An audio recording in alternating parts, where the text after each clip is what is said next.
Cindy, you want to lead us in the pledge? Sure. Okay. Good morning. I'd like to call the regularly scheduled meeting of the Board of Selectmen to order. It's Monday, December 21st, 2015. It is now 8:31. First order of business is the Pledge of Allegiance. I'd like to ask Selectman Cartier to lead us, please. I pledge allegiance to the flag of the United States of America and to the republic for which it stands, one nation, under God, indivisible, with liberty and justice for all. Thank you, Senator. Okay. Item 2, public forum, limited to 3 minutes on any agenda item. I don't see anybody wishing to address the board, so we'll move on to item 3, approval of the minutes of December 7th, 2015. Do I have a motion, please? So moved. A second. I got a chorus. One of us, here. Yeah. Okay. Hey, 'tis the season. Okay. Any additions or corrections to the minutes?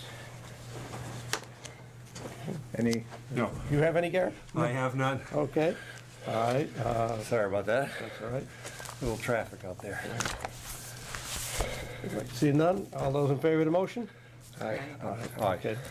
Unanimous. Thank you. Okay. Move on to item 4, Finance Director. Is she on her way down, Trace? She was there. Okay. As I went by. Okay. Could I hear her say here? Here she comes. Okay. Morning, Sheila. You're up. You're on. You're at the plate. Okay, item 4, Finance Director received a monthly report. Morning, Sheila. Good morning.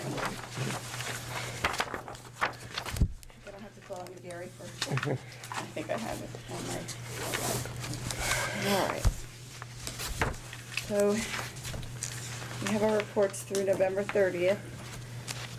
And as I find revenue, we'll start with revenue. It actually looks very strong. Here we go. Okay, so at the end of November 15, we've collected 58% of our revenue budget, compared to 54.8% last year. It looks good. Tax collections are strong. We talked about this a little bit last month. We think it has something to do with the fact that there are far less appeals outstanding than last year. And last year, when there are large appeals, they don't have to pay all of their, actually, when your tax is being appealed, you don't have to pay the entire amount. It's either 75 or 90% of the amount, depending on the amount of your tax appeal. So that could be one of the reasons that we're getting 100% now, since there are very few actually appeals outstanding. Other than that, the local collections are still strong. Town clerk is 48% versus 40% last year. Building department is still strong at 56.2% versus 54.4% last year. And ambulance as well. They're 45% versus 35% last year. They should only be at 33%. Actually, They're a month behind. Should be a month behind. they should be a month behind, so about 33%. Mm-hmm. And then that's due to additional call volume. We checked that last. Okay. Okay. Any questions on revenue? Okay. Expenditures are at 52.2% versus 51.3% last year. A small part of that is due to the interest payment that we made on debt service that we hadn't made. The schedule's changed, and by the end of the fiscal year, we're at 100% on debt service, principal, and interest, so it's all a matter of timing. There's really no one department that has any problem that is unusual. So everyone's in pretty good shape at this point. The other question I have, well, you just answered the question on debt service, but also on capital is probably a timing issue versus last year too. Yes, capital is always a timing issue because you never, every year there's different projects, and depending on when they, purchase the items or finish the projects,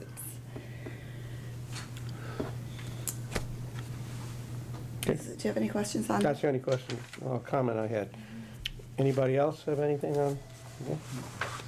Okay. Want to move to medical then? Medical. Medical had a month that was a little bit higher than we've seen, but I'll explain what I think happened here. So in November, it was $1,181,779, the claims. It was the highest month to date, but not really much, and the highest was July, the second highest was July, $1,145,000. We talked about the Board of Ed HSA being contributing to some of the reductions in claims, and that's true, especially in the earlier months when the people who are on the HSA have to use their deductible first, so you don't see the claims hitting.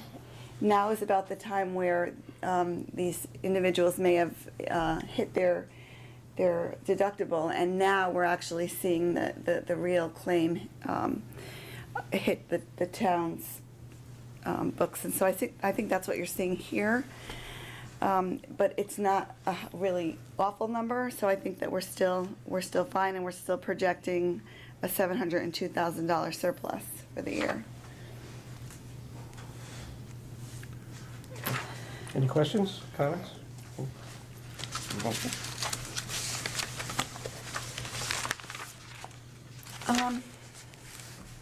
Unless I have you have any questions, that's all I had. I don't know if, I may not have mentioned this to Tracy about the fire transfer from reserve for personnel. Is that on the agenda? No. Actually, it's reflected in the expenditures. I was wondering if that's something you might be able to add to the agenda? Sure, if you want to propose it, we can take up a motion to add it to the agenda. I mean, it's okay if you do it at the end of the meeting if you feel. Well, you're up here now. Yeah. The board has no objection?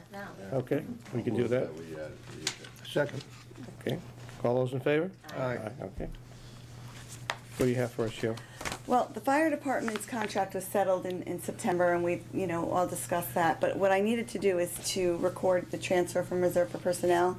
So especially when the budget's being submitted for 17, that we have the correct numbers for 16. It was a retroactive contract, and we in fiscal 16 we paid the 15 retroactive payment, and then we needed to do a transfer to cover the remaining.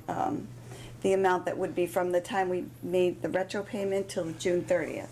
So we made a retro payment maybe about a month or so ago, a little more than a month ago, and then we had to project out the salaries, replacement, overtime, and stipends until June 30th. So actually, if you look at page 8 of the report, of the expenditure report, you could see that the bottom line increased for fire by a little over $200,000. So if you can just bear with me for a moment, I can tell you the exact amounts. So actually, you know what, I'm going to need, why don't you let me come back with this at the end of the meeting, and I'll give you the exact numbers. Okay. Okay. So because there's a few calculations I need to do. Okay, so. Is that okay? Yeah, why don't we make that, for the record, we'll add that to agenda item, after we'll make it on the new business, 11.1. Okay, is everybody okay with that? Yep. Okay, good. All right, Sheila. I apologize, I just. No problem. Okay. Any other questions on the finance director's report for November? No. Okay, we'll see you later. Thank you. All right.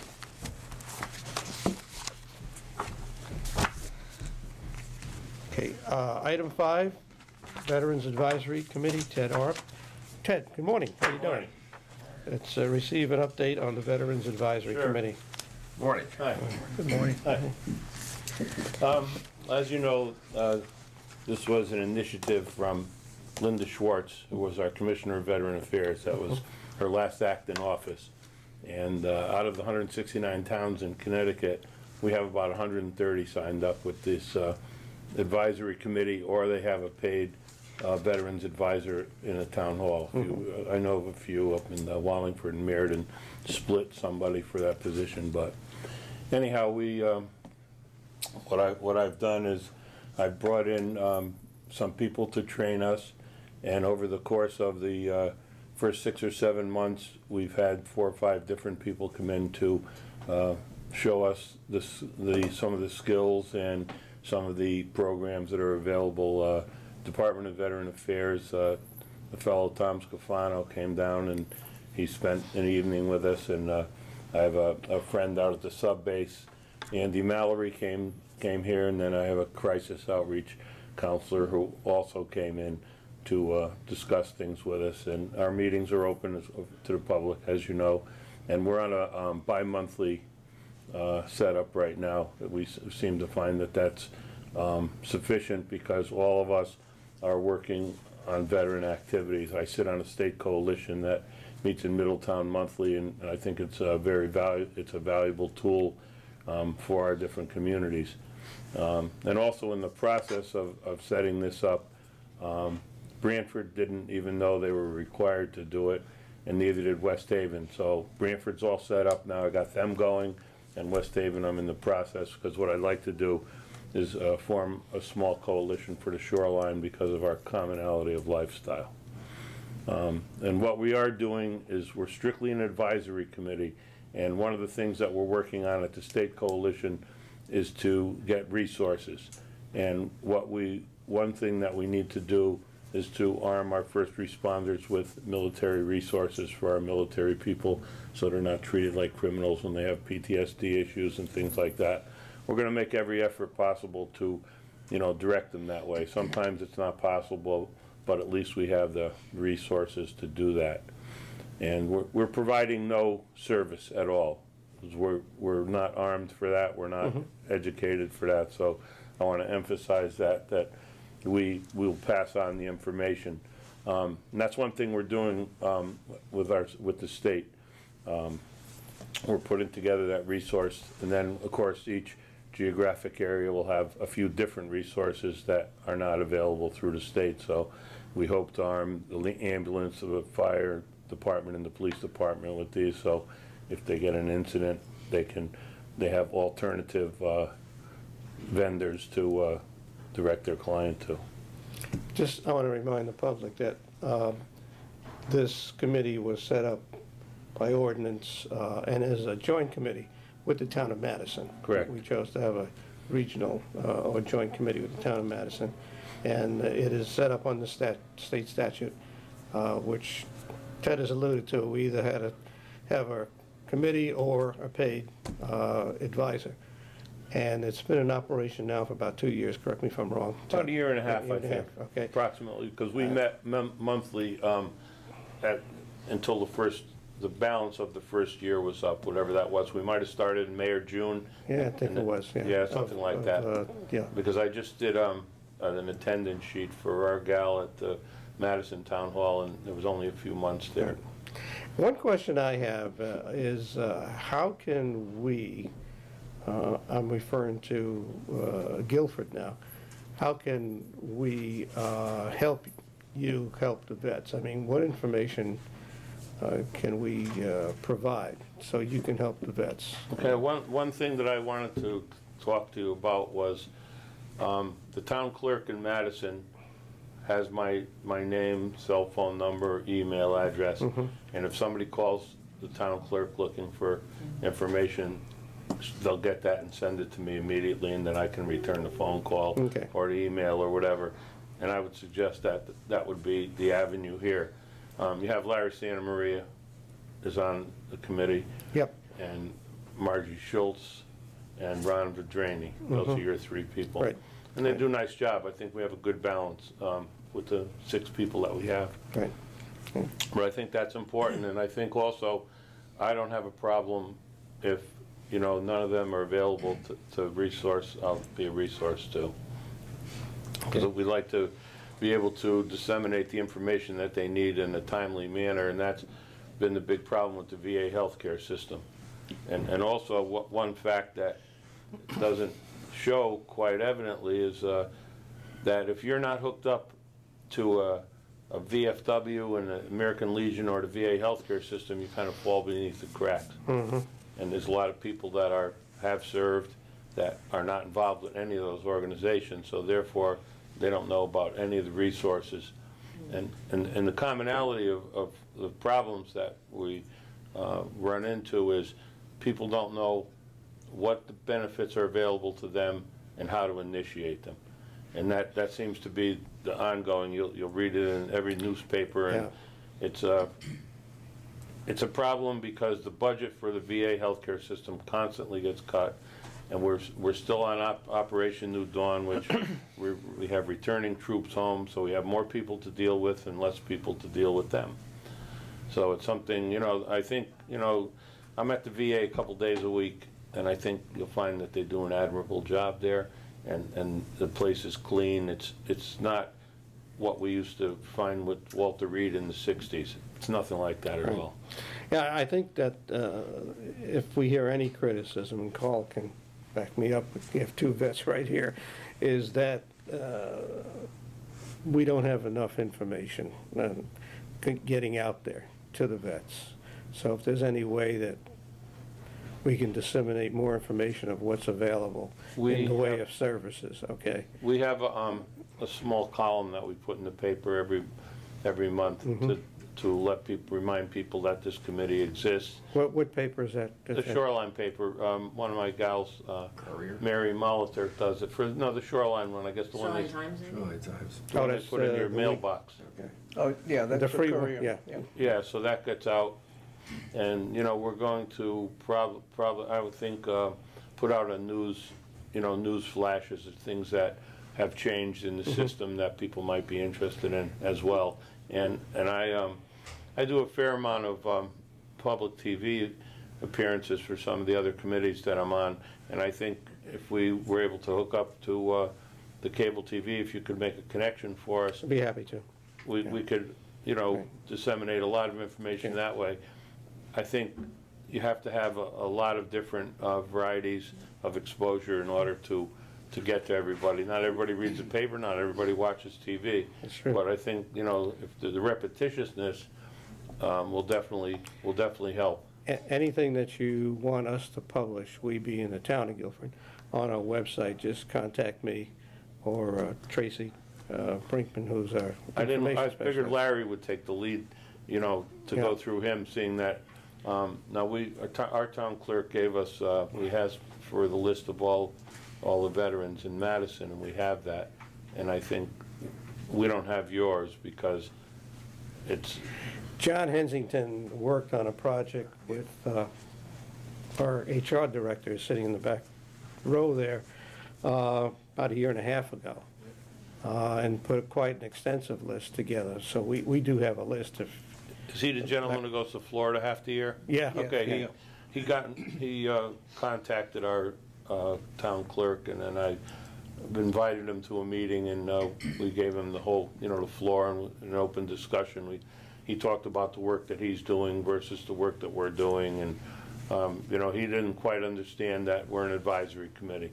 We're not, doing psychological work or any of that. Right. We're just able to try and direct people toward the services that they need properly with the least amount of time involved. Ted, I do a lot of legal work with veterans, and there are a lot of benefits that they don't, like you're saying, that they don't realize, particularly aid in attendance, the pension benefits that that are available to them, and can significantly help.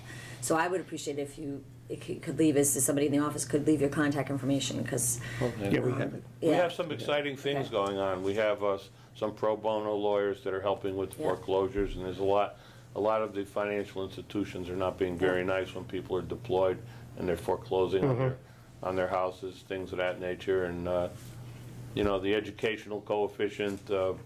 We're trying to bolster all the little things that make a complete person, which is what they need to come back to survive in this society. And it's a very fragmented system, very fragmented. We had a few, I'm involved with a clothing program. We have a really good one going on now at the VA in West Haven. It's the biggest hospital in the state. And prior to that, the only one we had was up in not Norwich. It was where ESPN is, Bristol, and it failed because they don't understand that somebody from New London is not going to go to look at a coat in Bristol. It's just not going to happen. So the answer that the VA hospital in West Haven gave me was, we don't have any room. I said, go out and go a block way and take a look at the size of this place. Don't tell me you have any room. Yeah. So now we have a good program going, and I make sure that monthly I bring stuff down there, and they're active, they're available, and I think that's good, because we do have a winter here, and it's, you know, that gets to other things I wanted to discuss is the homelessness. It's still, regardless of what you read in the paper, it's there, and it's an active thing. And Connecticut has the second highest homeless veteran population in the country, regardless of what the news media has been told to say. And you put that in conjunction with suicides and inactive military. There's 22 suicides a day in this country, and active military there's 3.5. And those are the focuses that I work on with our coalition, because I think those are the most important things. And what ties into this is the manner in which people are treated in, say, the VA healthcare system. Somebody goes 2 or 3 times and never is able to cross the threshold. They turn, you know, they go against society and they go out and they're homeless. And of course, when you're in that type of position, you know, suicide is part of the game, and homelessness, it's something that we have to attack a little better. We have to attack the ingredients more so than we have to, you know, attack the homelessness itself. The homelessness is a product of all those ingredients. Sure. Ted, while you're here and you're on camera, take this opportunity to give the contact information for the advisory committee and how the vets can, you know, benefit. Okay, well, I'm by your available. contact My cell phone is 203-530-5269. And if you're unable to get any services with either the Guilford Town Hall or the Madison Town Hall, you're more than welcome to call me, leave me a message, and I will get back to you pertaining to your needs. Thank you. Any questions or comments from the board? Yeah, Ted, do you communicate with social services? And I assume Madison has an equivalent, which deals with a lot of the population which has a need, which would include clothing, food, heat, homelessness. They should probably be aware of your availability as well, because people might just find their way there before they find their way into, say, town hall or the town clerk's office. Well, over the years, I have developed my own network of, you know, personally of resources for those things. Right. Well, I know you have the resources, but I'm saying if somebody comes into our social services department, and they're a veteran, they should be made, that person should be made aware of your availability.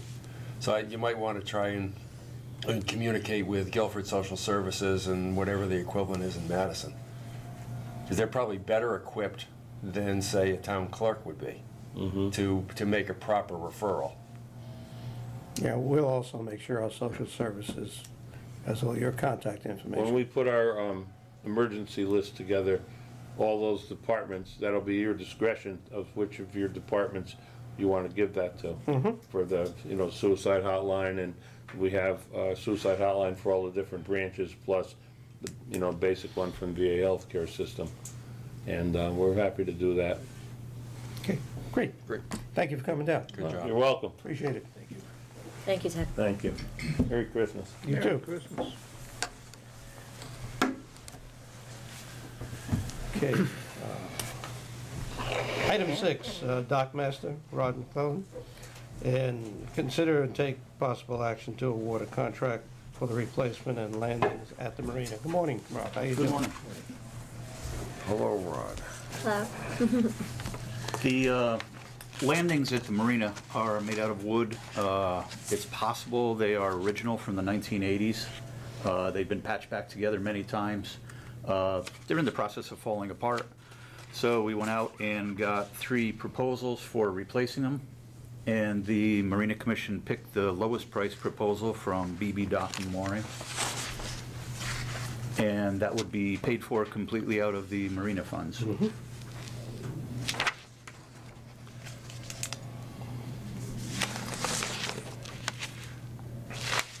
a little math here.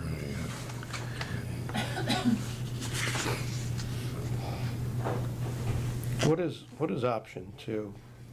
Option 2 is using composite wood as opposed to southern yellow pine to deck it. Okay, so you're talking about pretty much plastic. Yes. And that is the direction the commission has chosen to go with for longevity. Okay, so you're looking Zero at, maintenance, I'm sorry, Gary. Zero maintenance and, okay. so you're looking at just option 2 plus potentially the concrete footings Yes. as they're determined to be needed. That's unknown until you really get into tearing it apart and see what's Right. there. It's projected that there would be 1, maybe 2 of the concrete footings that need redoing. Okay. Oh, so is that $700 each? Yes. And you know at least 2? 1, possibly 2. And even the 1 is not a definite.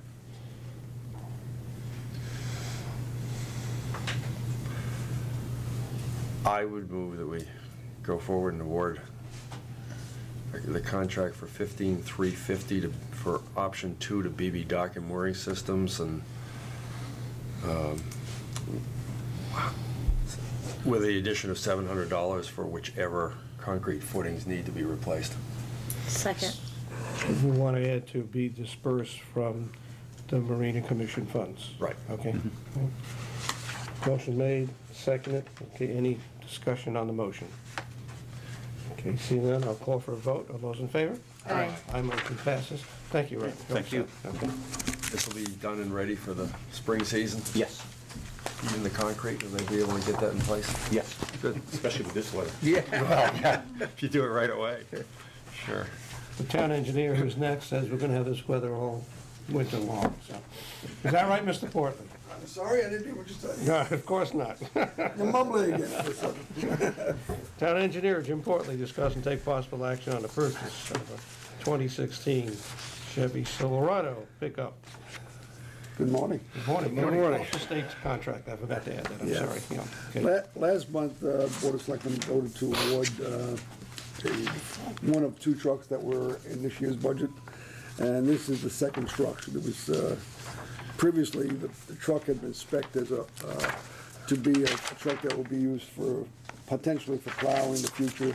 The Public Works Commission felt that would be, since we're going to be putting a service body on the back of this truck, that they probably wouldn't be used for plowing in the future. So that was the specs were altered, and they were made suitable for a broader range of bids.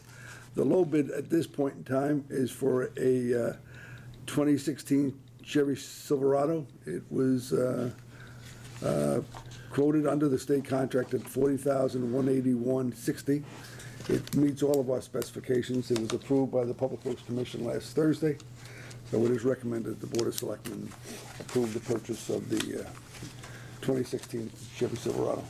Just as a parenthetical, we did have $43,000 in the budget, so it's below budget. So moved. Yeah, okay. Second. Second, is there any discussion on the motion? Call for a vote, all those in favor? Aye, passes unanimously. Thank you. Well, while you're here, I see that the bridge on Route 1, the walkway, Yes. is already in, and what, you gotta put a final coat on top or We something? have to put the sidewalk in place, and we were waiting for the, if the weather remains, actually, I'm gonna put it off till spring. You can still walk through. Yeah. But I would like that area to settle so that the bridge is complete up. You can get through now. It's all been, pipe has been extended, loam been seeded, so came out very well. One of the benefits to this balmy weather. Yes, yeah, we can avoid any misdeeds that we had last year when somebody walked right down into the into the brook, so we're in good And we shape. continue to do the state's work with the curbing on Route 1. We continue to do a lot of things. I But, saw them working on it, I didn't realize that it was walkable at this point. When you're gonna leave it, that makes sense with the settling. Yeah. But is guardrails and things like that under control too? 'Cause well, it's all behind the guardrail. I know it's between the guardrail and the road, but Yeah. I'm talking about on the riverside. Oh, no, we would just have a head wall for the pipe. We don't have a guardrail. But a lot of places you walk with, the ground drops off. If we would do that, we wouldn't be putting sidewalks anywhere. I mean, the sidewalks, the ground is a flat shelf, and then the ground slopes down. So it's not like it's. Oh, it's a slope, okay, so it's Yeah. not a drop. I saw them working, but No, it's, no, there's a slope off it, not as if they're gonna drop 4 feet. oh, no, there's a level area too, besides. Just when you set a pipe, usually you see a pipe and it's flat. Yeah, no. All right, no. great, okay. All right? You're on it. It came out great, so thank you. Jim, just another question before you go, not this subject. I received a call from one of our constituents concerned about the traffic flow on the westerly side of Route 1, possibly caused by the new retail out there. And I know that's a state highway. Does the state periodically review sort of its traffic signals and the timing of signals? Yeah. Is that something you can request them to do? Sure. And it may be just the week before Christmas, which is what I tried to explain to Yeah. him. But if that has changed the traffic flow or the volume in that area, it'd be great if they just kind of looked at that. I think they would like, the Guilford Commons would like to see a change the volume of traffic over in that area. Yeah. And you really have this initial installation, I think over the next 8-10 months, as the development gets fit out and you have more stores, Building it's gonna experience. change, it's gonna change again. Yeah, the Yeah, state, they have to get some experience. yeah, the state's gonna look at it before they finalize any of that. It's all based on, they have trip wires in the Right. pavement, so there's a demand. It goes on based on demand.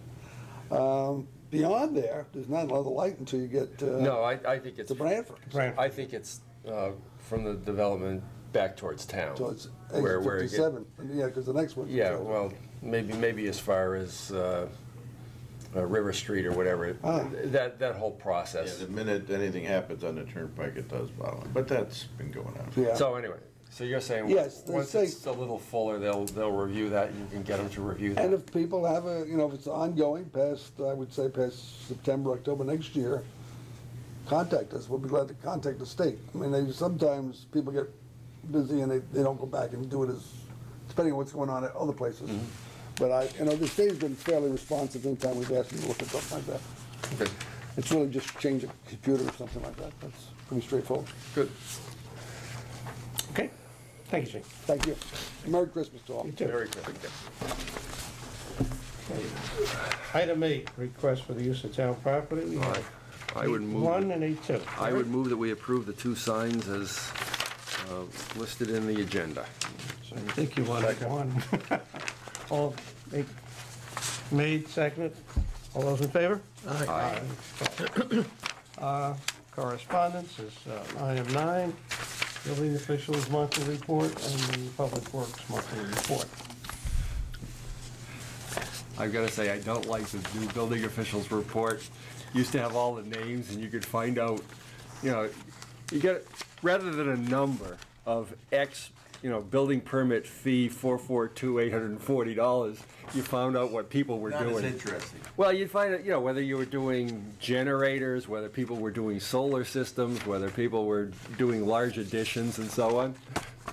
I just, Well, if you look at the back here, now, it's not as detailed, not like what, on the back of the report. You have here electrical, residential, electrical, plumbing, mechanical, right, decks, re-roof, windows. You see that back there? yeah, Okay. yeah. Now, if you want names, you The gossipers want names. you want to be nosy, and you want names, you can go down to the All right. engineering department and get it. All right. I don't care.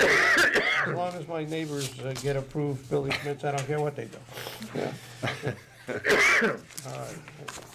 All right. All right, old business. we have any?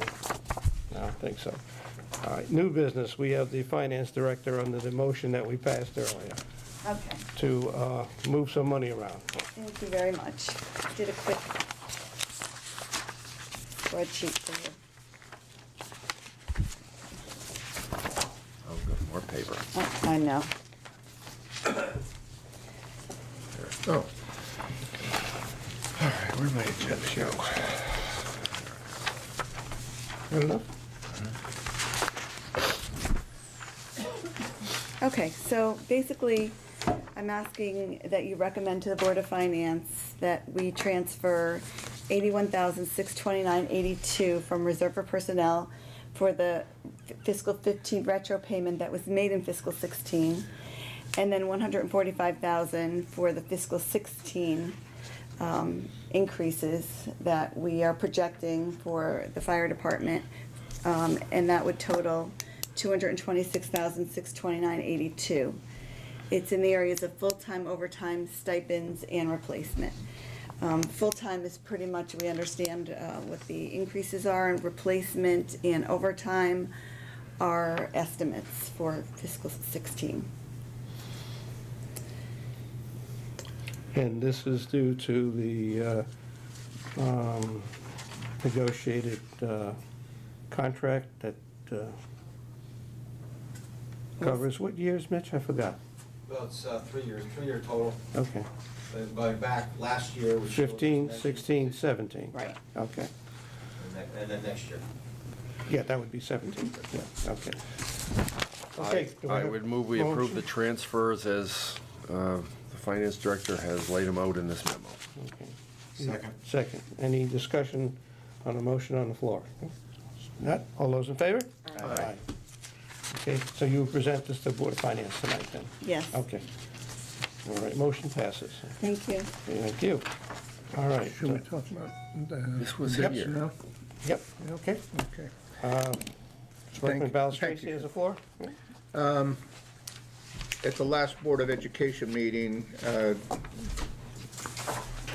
our superintendent made a report.